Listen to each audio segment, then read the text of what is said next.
था, मैं अभी भी कॉलेज वाला ही लगता हूँ।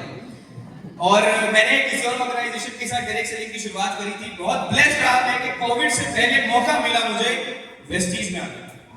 कल बहुत सारे बात कर रहे थे कि बहुत ज्यादा वो ब्लेस्ड है जिन्होंने पहले कोई मतलब जो वेस्टीज में शुरुआत में आ गए और वैल्यू उन्हें पता लगेगी जो पहले किसी और ऑर्गेनाइजेशन में थे और फिर वेस्टीज में आए। हमें ये पता लगा जस्ट कोविड से पहले कि कहां भटक रहे थे। अब भगवान जी की दया रही और हमें सही दिशा मिली।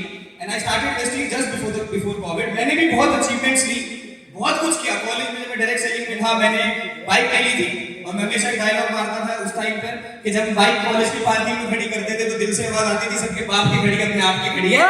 ऐसे करके बहुत चीजें करी मैंने, बहुत चीजें ट्रैवल किया। कॉलेज में ही बहुत कुछ कर लिया था। मैंने ऑटोग्राफ अपना थोड़ी में साइन किया अपने डैड के सामने स्टेज के ऊपर। I did lot of things in direct selling in college only. फिर वेस्टीज में आने का मौका मिला, सीखने का मौका मिला। गाड़ी मैंने भी ली वेस्टीज से। शादी से पहले मैं हमेशा स्टेज पे बोलता था, 5,000 लोगों के सामने मैंने स्टेज पे बोला था कि मैं गांव में रहता हूं, गाड़ी यहाँ पे 2 तरीके से आती है, या तो खेत चले जाए यानी जमीन के पैसे से, या दहेज में। मैं ऐसा बंदा बनूंगा जो शादी से पहले गाड़ी लेगा और यही हुआ। मैंने शादी से पहले गाड़ी ली। इसी बिजनेस में स्टार्ट करने के बाद मैं भी थाईलैंड गया, बहुत जगह मैंने ट्रैवल किया, बहुत बड़ी टीम बनाई। अब मुद्दा अचीवमेंट नहीं है, मुद्दा है आगे क्या होगा। मैं सिर्फ 2 चीजें आप लोगों को शेयर करना चाहता हूं। पहली, there is no substitute to hard work. कोई भी पर्यायवाची नहीं है। आप किसी भी अपनी मेहनत का कोई पर्यायवाची नहीं है। जो मेहनत करेगा उसे ही मिलेगा, ये हार्ड ट्रूथ है। अगर आप मेहनत करेंगे तो ही आपको अचीवमेंट मिलेगी, ये मैंने भी रियलाइज किया। और दूसरी चीज, कौन कौन है अगर किसी को 1 लाख रुपए आया यहाँ पे, चेक चेक कमा लिया 1 लाख रुपए, ऐसे हाथ उठाओ अब और हाथ उठाए रखना सब। किस किस को 1 लाख रुपए चाहिए वेस्टीज से? कौन कौन है जब 1 लाख रुपए आ जाएगा तुरंत उसमें से 90,000 रुपए अपनी क्लाइंट को ट्रांसफर कर देंगे?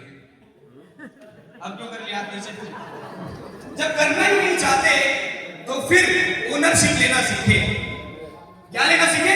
ओनरशिप। ये आपका बिजनेस है, अपलाइन का बिजनेस नहीं है। ये आपका बिजनेस है। अगर आप वो 1 लाख रुपए रखना चाहते हैं तो ओनरशिप भी आपको लेनी पड़ेगी। ये भी मैंने अपने पुराने एक्सपीरियंस से सीखा। आज मेरी अपलाइन कहीं और मीटिंग कर रही है और उन्होंने मुझे इतना काबिल बनाया कि मैं जीएम करूंगा अपनी टीम के साथ आया हूं। इसलिए मैं शुक्रिया करना चाहता हूं अपने भाई का।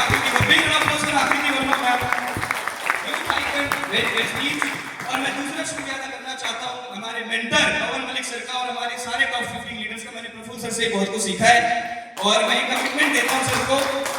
मैं लास्ट में सीसी से क्लोज करूंगा। मैं प्रफुल्ल सर हमेशा कहते, मुझे जब भी ट्रॉफी मिली है ना अपनी किसी भी अचीवमेंट में, प्रफुल्ल सर नहीं मिली कभी भी मिली है।